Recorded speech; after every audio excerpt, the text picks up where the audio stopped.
We know you like talking Star Wars. We like talking Star Wars. So that's exactly what we're going to do. This is The Wars and More.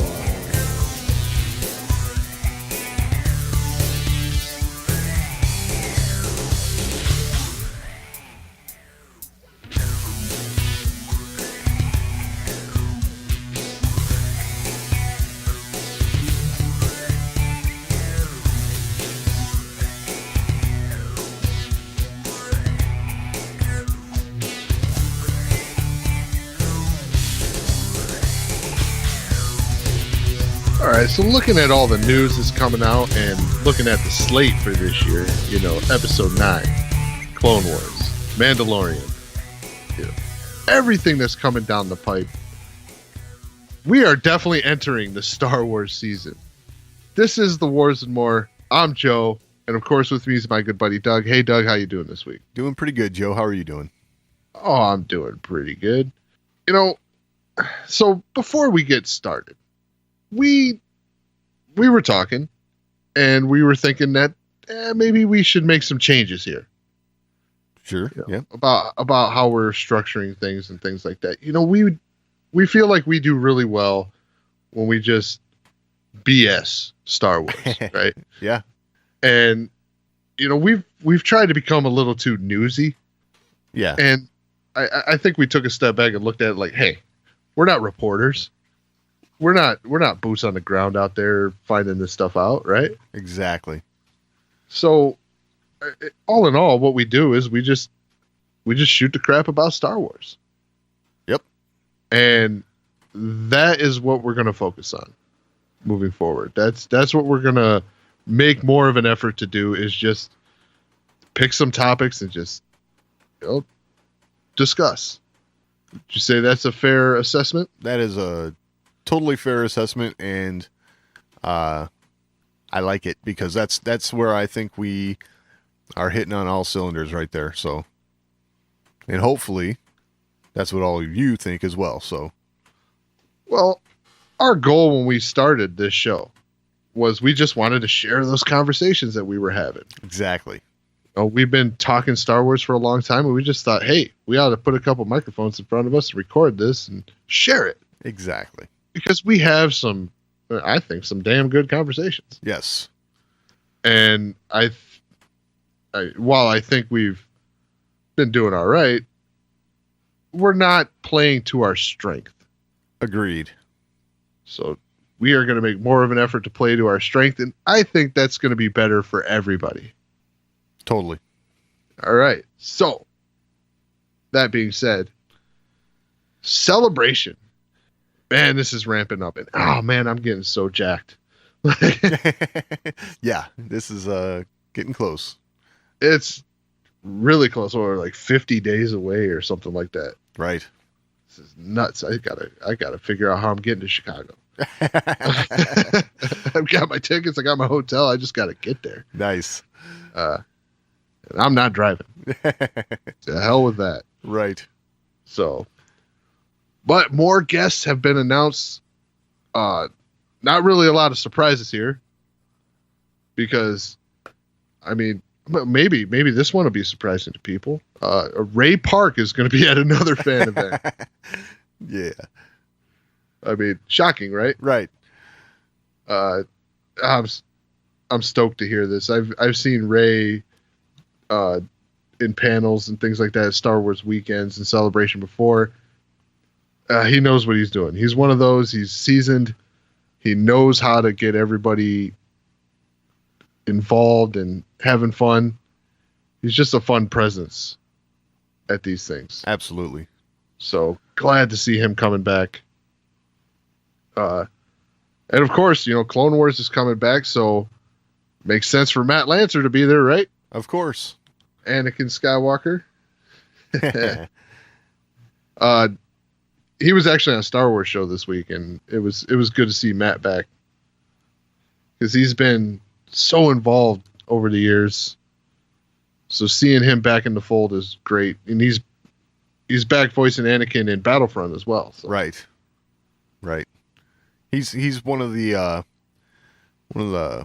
pioneers in Star Wars. Of you've mentioned it several times. The actors who have made themselves so available to the fan base, and Yes, he's in that core group. exactly. He's, Matt Lanter, James Arnold Taylor, Ashley Eckstein, Right. all of who are going to be at Celebration. Sounds like a party. It sounds like a party. And then Tia Sarkar, who voiced Sabine Wren. She's back for another Celebration. Cool. Really looking forward to that. It seems every week they're announcing new celebrities Right. that are going to be there, and it just every week it's more and more exciting. Yeah, it sounds like Mostly because it's getting closer, but as it gets closer, things are getting rounded out. They're filling slots. Uh, you know, they added a day, right? An extra day, and it's like, okay, that's more time you got to fill, and it looks like things are starting to fall into place. You're not wondering so much of how you're gonna spend all that time, because now you're gonna have to like plan your time. Right. So I also shared last week that they were doing the pin trading thing with the T-shirt and the first 4 pins. Right. For the pin trading. That was actually kind of wild. We tried to get them on Friday. Yeah. And there was so much traffic that it actually brought the site down. Oh, wow. And they had to delay the launch of that. Like, very few orders actually went through. They had to schedule a different day. They weren't ready for that kind of demand. They should have been. It's Star Wars, man. I know, right? I know. We were like super like irritated because we're like, oh, we got to try and do this again because it's during work hours that this stuff's going on sale, right? Oh, gotcha. Yeah.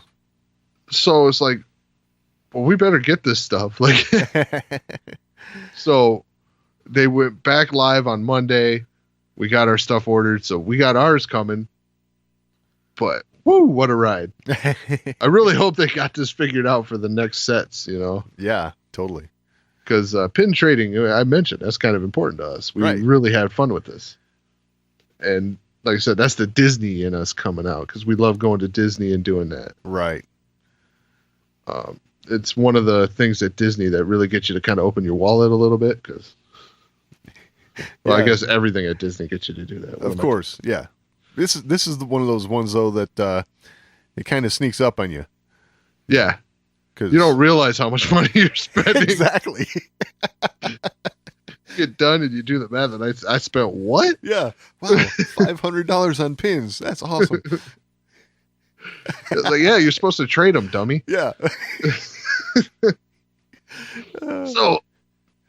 But they got another thing that opened up for pre-orders right now is they have all the official artwork for Celebration now. All the pre-orders are opened up for that. Wow. And if you haven't seen these, head over to StarWars.com, check out these prints. There's a lot of cool stuff. I mean, from all eras of Star Wars, from the prequels, original trilogy, sequel trilogy, Clone Wars, everything. Tons of cool art. I know I'll be picking me up some.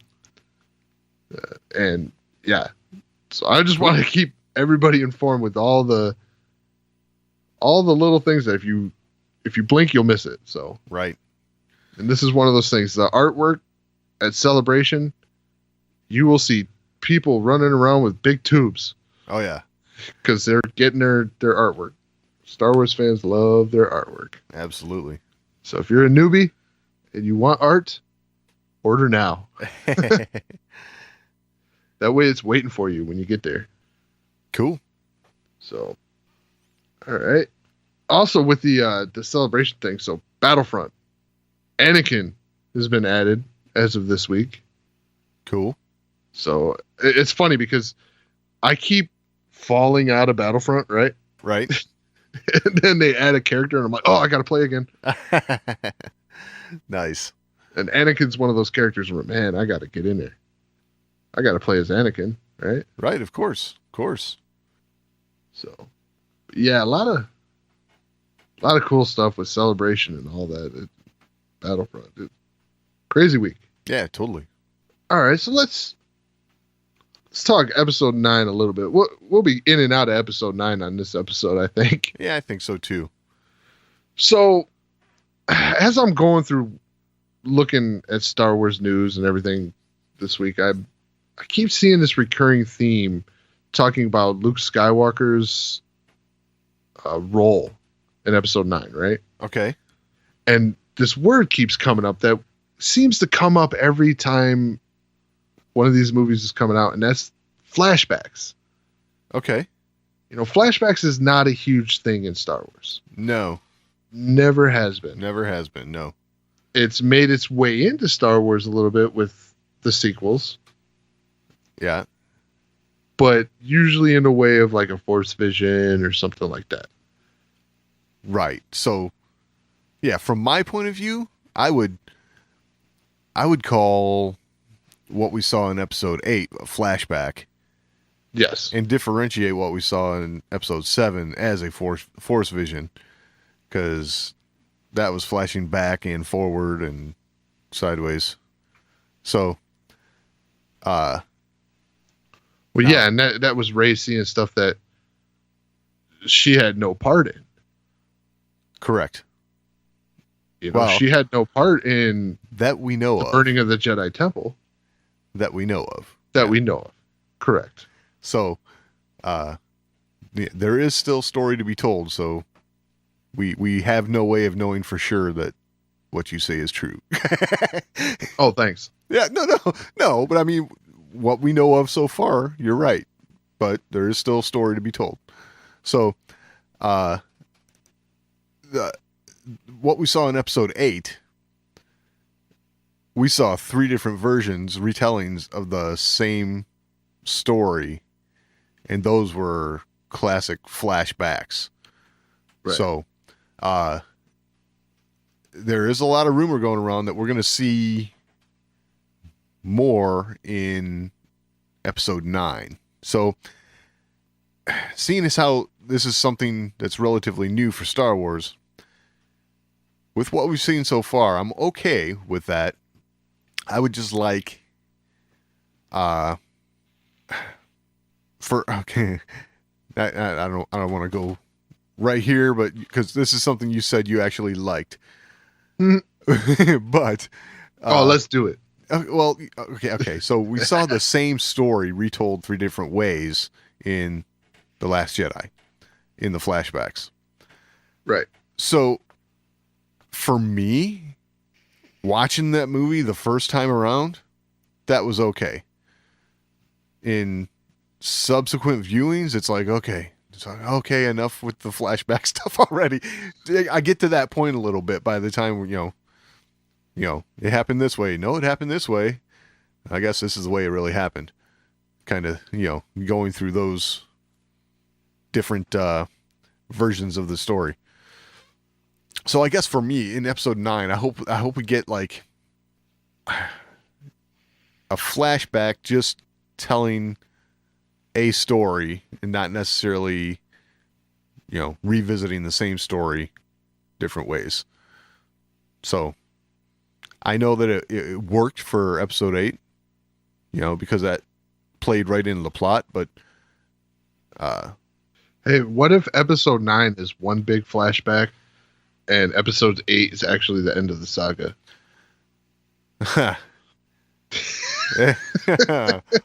You know what? Wow.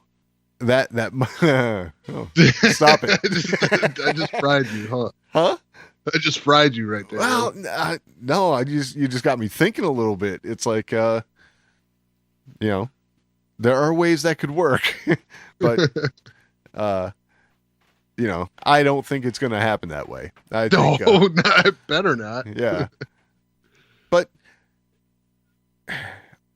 if we're going to see flashbacks in episode 9, I would like to see some real substance to these things. And like, this might be going a little too far, but give us first, I don't know, I don't want to say first, but give us 20 minutes of Luke or something, and how things got to be where they were and stuff. I don't know. Well, part of the rumor is like you're going to see a flashback to Luke's arrival on Octu. Okay. So you might get some substance to what he was looking for when he went to Octu. Okay. It's, all you really got on that is Han Solo saying he went looking for the first Jedi Temple. Right. Luke never put any clarity into why he was there. Right. Or why his pilgrimage there turned into this exile. Yeah, that would be helpful. Trust me. That would be helpful. I think that would time. clear up a lot of stuff. If you could somehow explain why his pilgrimage to find the first Jedi Temple turns into a self-imposed exile, I think that would help a lot. Yeah. I don't know if man, that might feel a little bit like, hey, we're gonna fix this. You know what I'm saying? Agreed. Agreed. I don't want that because I'm still of the opinion that they can close the story out without trying to fix the Last Jedi and make the Last Jedi and make it all it all makes sense to us. Right. I don't want to see these veiled attempts at trying to rectify what people didn't like. Yeah. I would. And like I said, I say that as like that. I say it like that because veiled attempts. I don't want to see, attempts to do that fall flat. Right. That make it seem like you're, like I've said before, you got to own it. It's done. You can't go forward trying to explain what happened, especially with all the questions we have to be answered. Right. You can't spend a bunch of time explaining away what happened here. Because if you do that, when you get to the end of that, it's like, okay, well, what the hell? Now you just created a bunch of new questions. We have questions that need to be answered from episodes 7 and 8. You know what I'm saying? I mean, we still have questions that date back to episode 6. Explain. There's a 30-year gap that we really don't know jack about. Right, but so we know where they're at in episode 6, right? Sure. They just blew up the Death Star. Yeah. Not really 100% defeating the Empire. Mm-mm. So that's still open-ended. Like, how do they finish this off? The Battle of Jakku happens after that. Yeah, but I think we all understand that, Yeah, we understand, but it doesn't have a bow on it, Well, okay. I mean, we are only getting certain glimpses into this Skywalker storyline. Okay. Right. And so is episode 6 the makings of Luke Skywalker legend? Is what happened there the entire legend of Luke Skywalker? It would probably be a big part of it. Well, I mean, I did use the word entire. Okay. As far as we know now, yeah. So there's questions, right? Yeah, but I mean, I don't know. You're taking this a little further than what I was getting at. I mean, they pose questions in episode 7. They pose questions in episode 8. I mean, we're left wondering from both of those films. We didn't necessarily have as much of that from our prior trilogies. Not like we do this time around. So, well, agree, because we thought that was the end, and they thought that was the end. Well, what I'm talking about is from the first to second and third installments of those films. I'm not talking from trilogy to trilogy. Right. So yeah, we just have a lot of open ends right now. You know, things that need tying up. Yeah, that I guess my point is though, like too many flashbacks to touch on all those when you could just wrap them up with moving forward. You know what I mean? Like, you don't have to do flashbacks to go back to this, to go back to that, to go back to this. You can just wrap the story up by closing out what you got for the characters in front of you right now. Yeah, Luke Skywalker needs some closure, Definitely. but don't go. I don't want to see a bunch of flashbacks to, and I might get a little crap for saying this, but I don't want to see a bunch of flashbacks of Luke, Han, and Leia. Of Luke, Han, and Leia? Yeah, Like to original trilogy stuff? yeah, or in between, things like that. Like, Well, I'm not sure you're gonna get that. I don't know how you would, but I think any of our flashbacks that we're gonna be dealing with here are gonna be primarily Luke and possibly Leia. I'm not so sure about Leia. yeah, I don't foresee any Leia flashbacks. Right. So I think if you get them, it's Luke, yeah, I think that's probably gonna be and it. that Luke on Octu is probably pretty on point. Yeah. I don't know. That's the whole idea. Okay, so we left episode 7, right? So that's what we had. There was no episode 8 yet. The thought of Luke Skywalker going off to find the first Jedi temple was fascinating to me. I just, that held such potential for me. I thought, wow, this is going to be good. So then episode 8 comes around and we have, Yoda blows up the tree. Luke's crying about the sacred Jedi texts. Yoda says, "Read them, have you?" And he's like, Really? That's what I was thinking. You've had all this time, I think he read. So, okay, maybe he read them, but the look on his face didn't say, "Of course I read them." I don't know. It looked to me like he didn't read them, which, to me, that's kind of like, then why you there, So I don't know. If you revisit the scene, Joe, you know what I'm talking about. I don't know. I've seen that scene a lot of times. Sure. I never got the feeling that he didn't read the books. Really? Wow. Really? That's exactly what it looks like to me. It looks like someone who's caught, who like was there for a reason and just didn't perform what they were supposed to perform or whatever. Like he was supposed to accomplish something and then just didn't. I think he had to find something that made him decide that exile was the best choice. Well, maybe we'll see that in a flashback, I guess. We can only hope. I'm hoping because that would be one thing that could be answered that would be pretty good, I think. Because the only thing we have to go on for why Luke went there was Han's story. Right.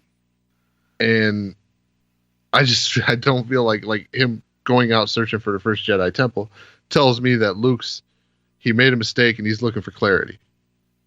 He's looking for how to proceed. Okay. Yeah. And I think he has to find something there that makes him obviously wrongly think that this was his best choice.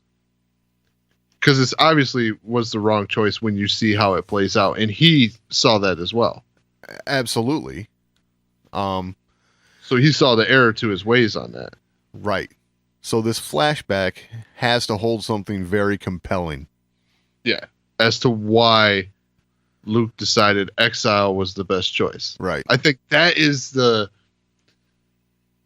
me, that is the overreaching missing link. Why was that the decision that he made? Yeah, it better be a good one. Well, I mean, there's some truth to what you're saying there, because this is the guy who, he just left the farm, and he's attacking the Death Star. Right.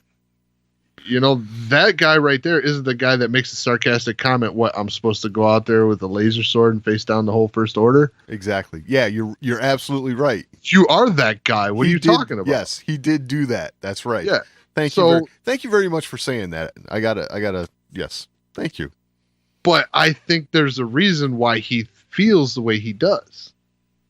I don't know what that reason is, but I feel like it's out there somewhere waiting to be told to us. Let's hope. I hope we get it. There's, like you said, there's talk of this flashback or flashbacks. Yeah, we need this. Because for me, I'm not that is my sticking point with Luke, is that really that comment. Like, I'm just supposed to go out there with a laser sword and face down the whole First Order. Yes. Right. You're Luke Skywalker. This is what you do. Right. You went up there with a laser sword. I was going to say, it wasn't the only time either. Right? Yeah. To face your father and the Emperor. Well, and not only that, but you're heading into the belly of the beast. You're going up there with the entire Empire. Not the entire Empire, but a really good chunk of it. Right. Well, yeah. As soon as he realized, right, they're still on their way to Endor, right? Vader's on that ship. I shouldn't have come. I'm endangering the mission. Okay. He goes. How do I take away that danger? Yeah, I just go turn myself in. Exactly. He goes and faces it, right? Prior to that, he's in training, right? With Yoda. Hey, gotta call it, a halt here. I'll come back. Don't worry, but I gotta go save my friends, right? Again, jumping right into the belly of the beast here, and that, what we saw of Luke in Episode 8 throughout the whole beginning and middle portion of the film went against everything that we know of Luke. I think we finally you did it. Expressed it in a way here that everybody feels, but we're not expressing it exactly right. If that makes sense. You know what I mean? Yeah. I mean, this is probably the best way that I've heard it put so far. And these examples that we've brought up, that's what we know about Luke. That's who Luke is. When he says, am I supposed to just go out there with a laser sword and face down the whole First Order? Yes. That's the answer. That's what young Luke Skywalker would do. I mean, and that's what I would say a lot of fans were looking for. I mean, I would agree with that. But I think there is a piece to this story that kind of, maybe even in an offhanded way, him doing what he's doing is kind of the version of that. Well, of taking that kind of leap in his mind. Like I said, we find out that was the wrong choice. Right. And he ends up doing just that, albeit through this projection. But it's a projection that Luke, going into that, knew it was going to kill him. Sure. But I don't know. If him exiling himself is somehow the newest version of, you know, him blowing up the Death Star, him going to save his friends, him going before the Emperor. Uh, as of right now, I'm having a really hard time seeing it. Yeah, we'll see. I hope you're right. I hope they're, they make that happen, because that would be fabulous. But I've said it before. As far as that goes, I'm reserving my judgment till after episode 9 comes out, for my judgment for episode 8 till after episode 9 comes out. Which I think is a good stance. Yeah. Because I think I don't think, I know there is a way to make that work. I don't know the way that it works. Right. I don't write these stories, Right. But there is a piece to this puzzle that will make this all make sense. I'm confident in that. Well, hopefully this piece is called Flashback. We'll see, right? Right. Have something to add to the conversation? Or you just want to let us know how we're doing? Email us, show@thewarsandmore.com. That's the best place to get in on the action. But if social media is a little more to your liking, @TheWarsandMore on Twitter is always a good place to interact with us. And we're also on Facebook, facebook.com/TheWarsandMore. And of course, your portal to this and everything else, The Wars and More, is thewarsandmore.com. All right, so now that episode 9 has wrapped, J.J. Abrams is back out in the public eye. He's out where he can be cornered again. And, of course, that's what happens, right? Absolutely. So, he was at the 14th annual Oscar Wilde Awards, held at Bad Robot, and Entertainment Tonight's Ash Crossan caught up with him and had a few questions for him. So I figure we can listen to the questions and his answers and comment. So here we go. Check it out. Now, JJ, I got to ask you, you just wrapped episode 9. That photo made me emotional just looking at it. Can you talk about that moment on set, wrapping that film? It was actually a pretty emotional thing, but the cast and crew just did an unbelievable job, and I just cannot wait for you to see what we got going for it. So, pretty emotional, pretty unbelievable. The wrap. Pretty standard. Yeah, pretty standard. It's not really a whole lot to say about that. It's your typical canned Hollywood answers for stuff that hasn't come out yet, right? So, I guess what was a little more interesting, I think, was this next one here. So. Yeah, I gotta ask you because, The Last Jedi, people reacted to it how they did. Did that change the way that you approached episode 9 at all? Did which? Did the way that you approached episode 9, was that affected by the way that people reacted to The Last Jedi at all?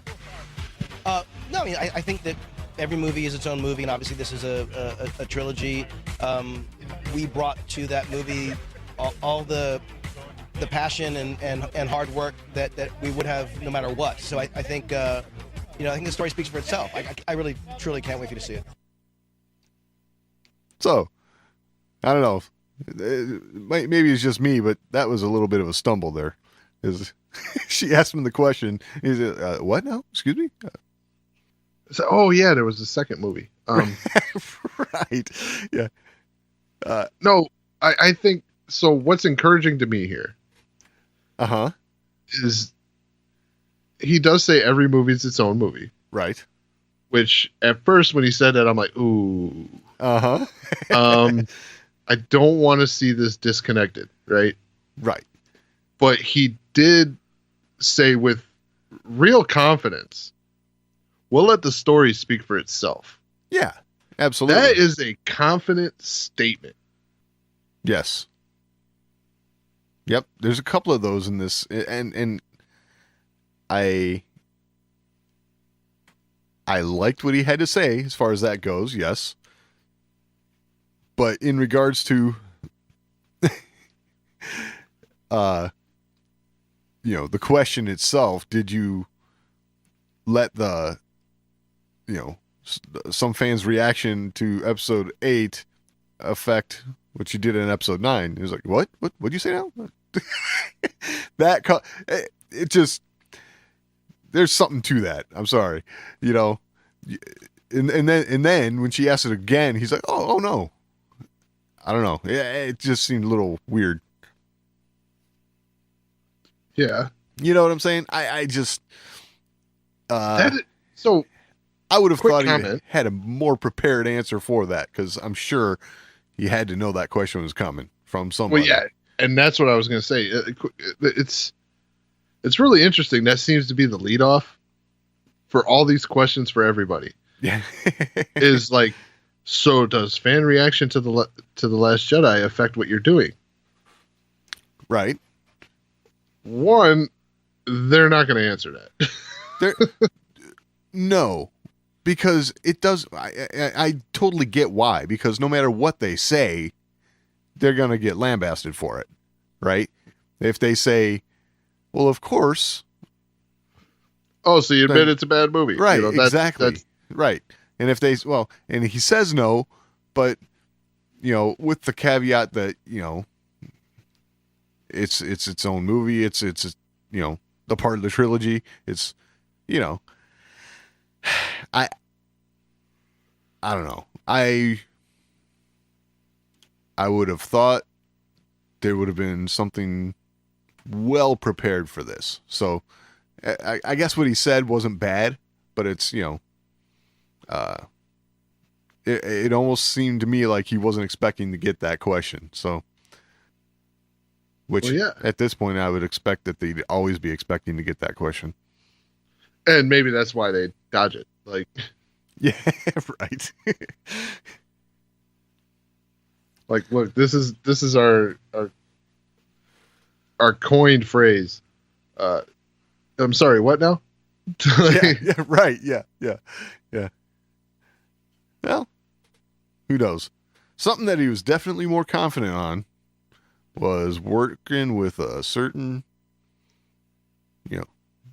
administrator of a facility. So check this out. It's JJ talking about working with Billy D. Can I just ask you about directing Billy D. Williams as Lando and what that was like for you? Because I know you're a big fan, but we get to see him as Lando again.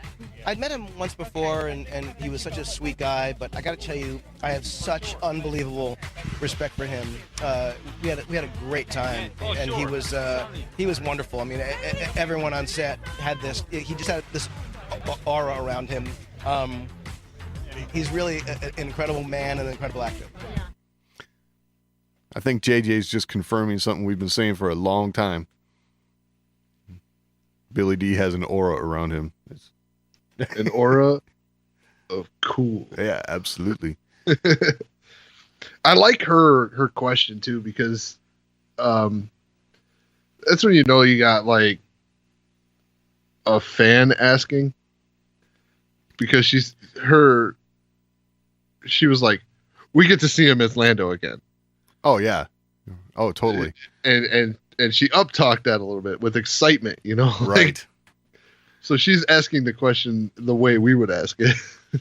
It's true. It's true. You got a point. I forget where I saw this, but so we're going to definitely chalk this up to the rumor mill.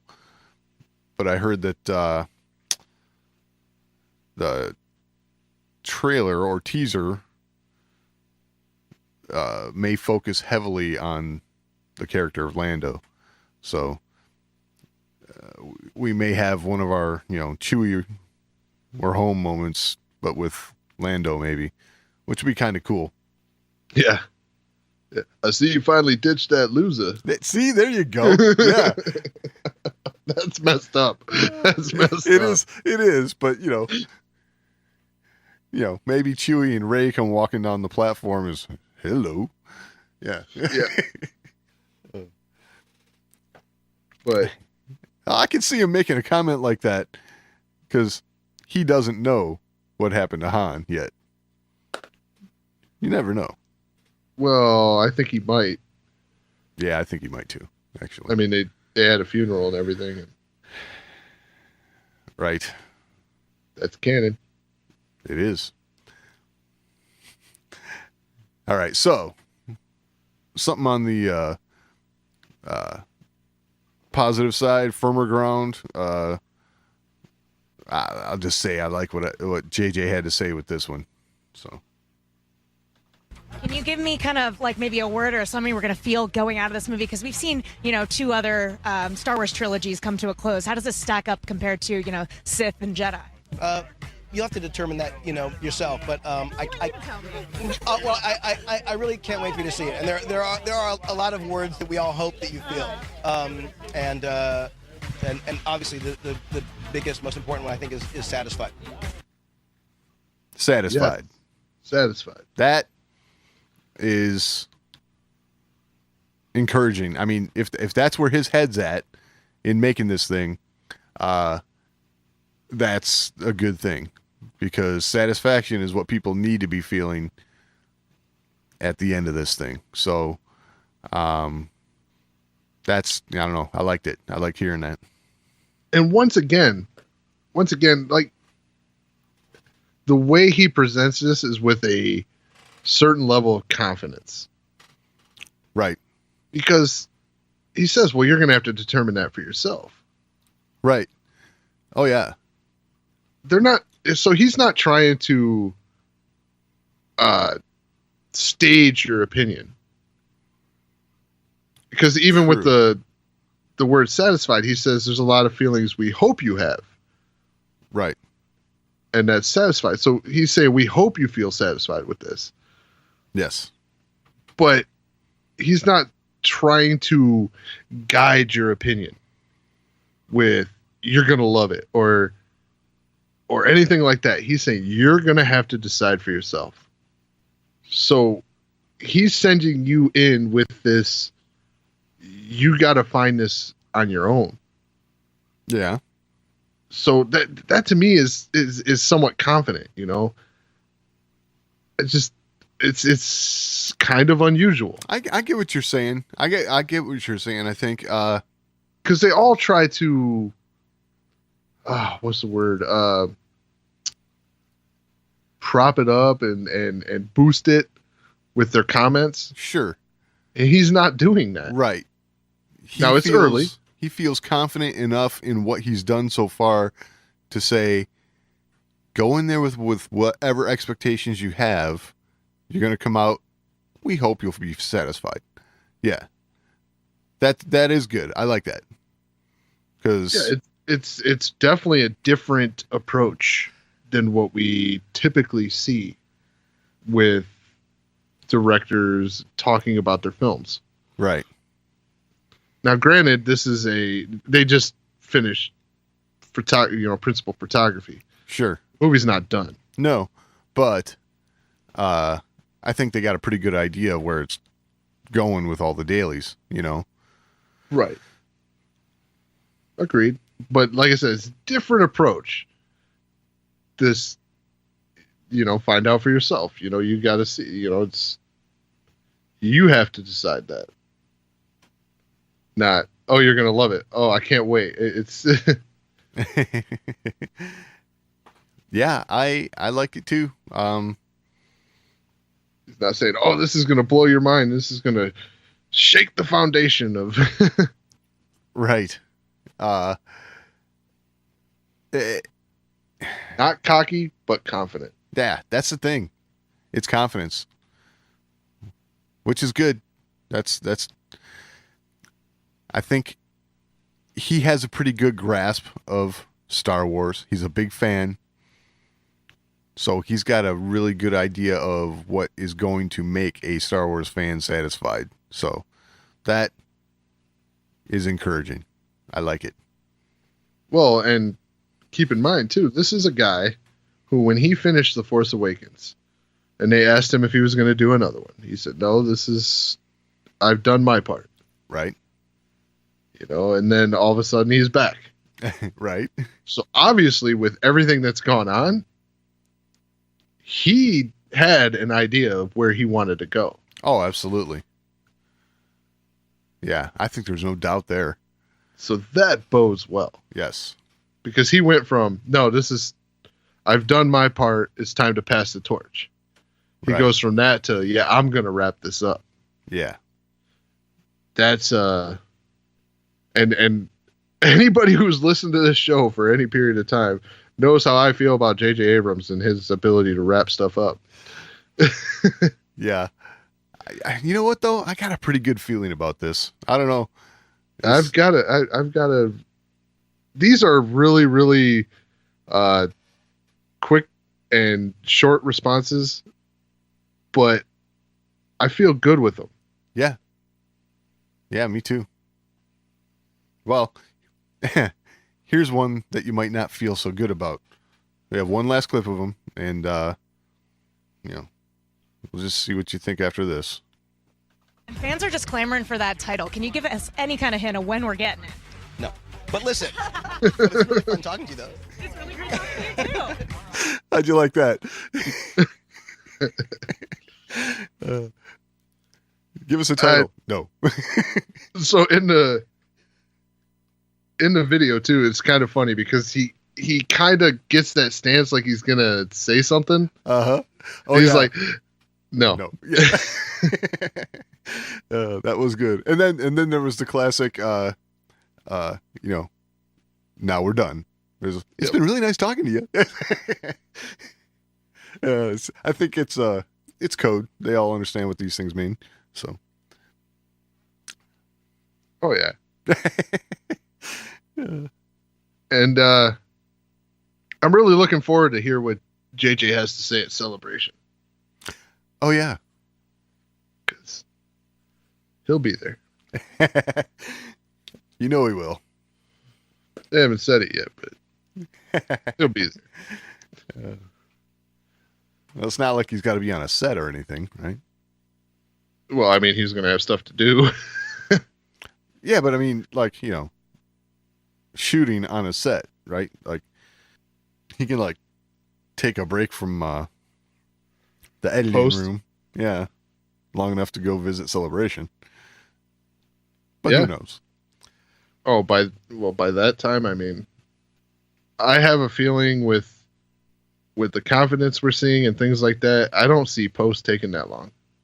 Well, I got a feeling it'll take a little while. I mean, Yeah, these are but special effects heavy movies, so. yeah. Well, I mean, his portion is what I'm saying. Like, Oh. Well, yeah. I don't know. I'm just after really this right here is the most we've heard from any of the major players on episode 9 really so far. So it's still nothing. it's still nothing, but I think we mentioned it. There's confidence in his voice. It's the tone. For JJ's tone, it's good, So Well, yeah, and I wouldn't let that, like, because JJ has like a nervous inflection to his voice. exactly, that's what I meant by his So whenever JJ talks, he's always got that kind of nervous sounding inflection. So throw that aside and listen to the words he's using. This guy's confident. right. Words like no. Title? Yeah. No. So, yeah. I like the fact that he wants fans to be satisfied, have that feeling of satisfaction when the trilogy's done. That's a good sign. So, Because this is it. yeah, totally. I mean, no pressure, right? No, lots of pressure.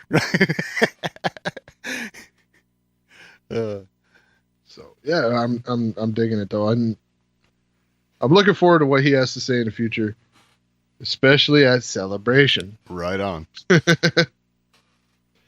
So, I mean, come on, JJ, don't disappoint. I'm really contemplating staying in line overnight. Like, if I Yeah. do that, it better not suck. Right. All right. Well, I think we've reached that point where we need to talk about Resistance. Absolutely. So, this week we got The Disappeared. Yep. Well, it is building, man. It's Yes, it is building. We got pretty high profile personalities on the platform. All of a sudden, no longer there. So, well, one of my theories got blown up this week. what was that? That was my theory of hype. Oh, right. Being a collaborator. Yep. Yeah, you're right. Kaboom. Yeah. Yeah, he got arrested. So, Yeah. And not only that, but he left the platform. right. So that theory has now been officially exploded. Yes. I completely missed. I was really confident too. Yeah, well, I think we have another lead on who that might be now. Yeah. Yeah. I'm thinking maybe Tam. Yeah, I was feeling the same way. I mean, obviously, she's having this argument with Kaz about, the safety and security of the First Order occupation versus the loss of freedoms from the occupation. And, it was getting pretty heated. So, She's really interested in what he's doing. yes. Yeah. Where was it you went last time you took out the fireball? So, yeah. I don't know. I'll tell you what, it's not one I saw coming, Right. but the immediate reaction for me when the whole hype thing got blown up, it was, all right, well, who is it? Right. And we're going to jump around a little bit here, but in the end, when Kaz comes back and they're all being arrested, Yeah. why are they all being arrested? Exactly. Yeah. You get the impression that somebody had to have tipped them off. So, at this point anyway, I'm thinking it's got to be Tam. For sure. And it really makes a lot of sense. Just because, it's someone on the inside, right? Right. But I'll tell you what, they did a good job of hiding that for the entirety of the season. Now, granted, it's not confirmed, Right. but it really makes the most sense now. Yeah, totally. Unless they completely are just going to skip over that whole, well, someone's in league. Yeah. Or it's just that was a hint at what Doza was doing. Yeah. I don't know. That's kind of been an underlying thing for this show. We've been kind of like looking for this person who's I mean, that's kind of the whole reason Kaz is there, right? Right. So, And the Doza thing doesn't make sense as far as like a hidden, collaborator with the First Order. right. Yeah, that doesn't make sense at all because, his private meetings with Pyre and stuff would just be like, well, yeah, we on track? Yeah, we're on track. All right, good. I mean, And the Tam thing, it also makes sense because, once this happened, we go, oh, duh. She's been so much a proponent for the security that the First Order is offering right. for weeks. Yeah. But that kind of sailed by us a little bit. A little bit. Now, me going, oh, it's hype, might have a lot to do with that. So I might have been responsible for our own misguidance. I mean, there's part of it, and I guess this is part of the good storytelling, right? Part of it, me doesn't want it to be Tam, right? I mean, she's on the Yeager team, with Kaz and Niku and stuff. So you know, Well, not only that, but recently too. We were talking about how much we like Tam, yeah, totally. and it's like, oh, now we got to not like Tam again. Well, we don't know yet, but it's possible. But I mean, we're feeling that way. Right. Like, oh, I hope. I part of me still hopes it's not Tam, because we've started to garner this, affection for the character. Right. Which I gotta say, there's her character took a little bit of a hit with that for me, because here we have the First Order is declaring there shall be no more racing. And what does she want more than anything? To be a racer. Right. So, but she folded right to that. Exactly. Well, it's probably for the best. Right. How do you give that up if that's your dream, right? Yeah. Yeah, because after this is over, there are no more aces. Right. So they got to find a new one, and that's Tam. Yeah. Well, it's little things like that are really, really making me think it could be her. Yeah, I still hold out hope that it's not, but yeah. But yeah, so it's pretty interesting. It's very reminiscent of the Empire with the First Order here. You speak out against them. Oh, yeah. They arrest you and they ship you off world. Yep. We can't have that kind of dissent, Right. Go ahead. Which is also interesting because they've had a lot of dissent. There's been protests. There's been people throwing stuff at them. Yeah, well, you're talking about a population here that is that they haven't been used to this sort of thing for the past 30 years. So, you're gonna get this at first, obviously, with occupations when they first start to happen. Yep. So, and yeah, go ahead. I thought it was kind of cool to see Yeager and Doza working together. Here you have a couple old timers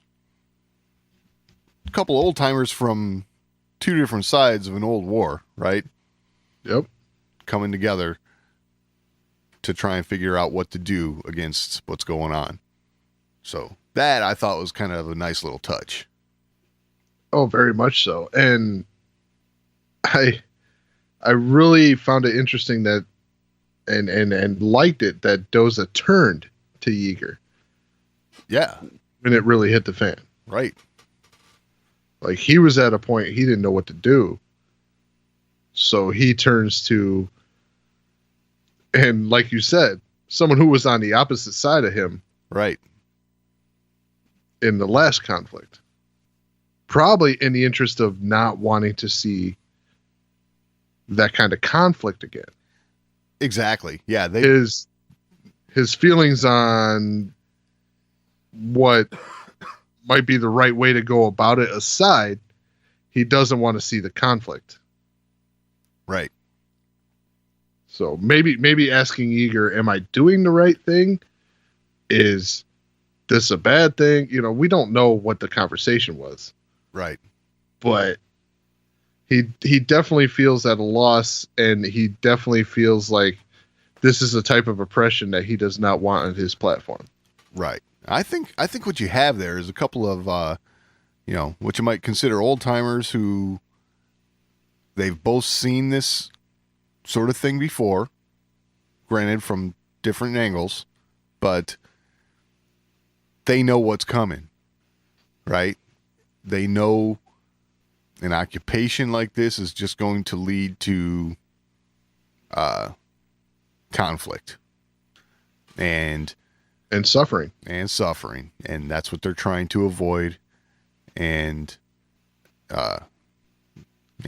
try and figure out a way out of it. And I don't know. I just think that's a cool thing, being an old timer myself, I guess. Yeah.